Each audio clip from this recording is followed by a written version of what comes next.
Welcome to Bethlehem Bible Talks. Sapaan firman Tuhan dari hamba-hamba Tuhan Gemi Bethlehem.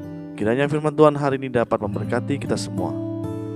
Shalom jemaat yang dikasihi Tuhan, hari ini kita akan berbicara tentang Aku telah melihat Tuhan yang diambil dalam Yohanes 20 ayat 11 sampai 18. Untuk mempercayai sesuatu atau seseorang, kita membutuhkan satu proses.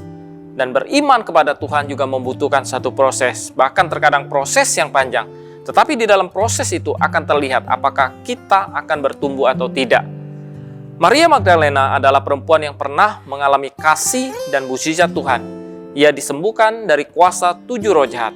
Ia mengambil komitmen untuk mengikut Yesus. Dan ketika Yesus dikuburkan, Maria pergi ke kubur Yesus dan melihat bahwa batu telah diambil dari kubur.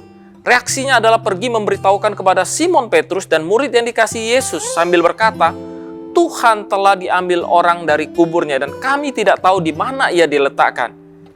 Ketika kembali ke kubur, hanya murid yang dikasihi itu yang percaya bahwa Yesus telah bangkit dari antara orang mati. Tetapi Maria berdiri dekat kubur itu dan menangis. Sambil menangis ia menjenguk ke dalam kubur itu. Dan tampaklah olehnya 2 orang malaikat berpakaian putih, yang seorang duduk di sebelah kepala dan yang lain di sebelah kaki di tempat mayat Yesus terbaring. Kata malaikat-malaikat itu kepadanya, Ibu, mengapa engkau menangis? Jawab Maria kepada mereka, Tuhanku telah diambil orang dan aku tidak tahu di mana ia diletakkan. Maria masih terperangkap dalam suasana kematian, padahal Kristus sudah bangkit.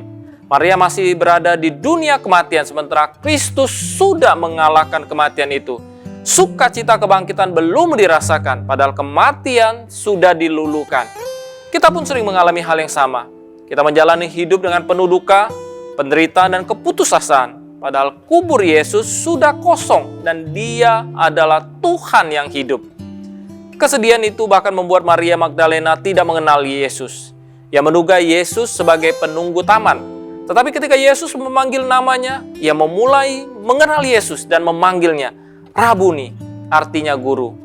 Maria Magdalena mengalami perkembangan iman yang luar biasa. Dari belum mengerti dan belum percaya menjadi mengerti dan percaya sungguh. Dalam sekejap, duka citanya berubah menjadi sukacita. Sekarang ada kabar sukacita yang dapat dibagikan Maria. Aku telah melihat Tuhan. Maria menjadi saksi kebangkitan Kristus. Bapak, Ibu, Saudara, janganlah badai persoalan, goncangan, dan tantangan hidup menggeser kita dari iman kepada Tuhan dan firman-Nya. Tetapi biarlah kita tetap dapat berfokus kepada Tuhan. Dia tidak kalah, Dia tidak mati, Dia bangkit. Paskah berarti sebuah perubahan. Perubahan yang seharusnya nampak dalam proses kehidupan kita. Sehingga kehadiran kita dapat membawa orang lain bertemu dengan Tuhan yang hidup. Melalui proses perubahan di hidup kita, orang lain akan berkata, Aku telah melihat Tuhan. Selamat merayakan kebangkitan Kristus.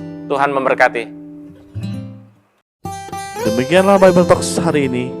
Tuhan Yesus memberkati.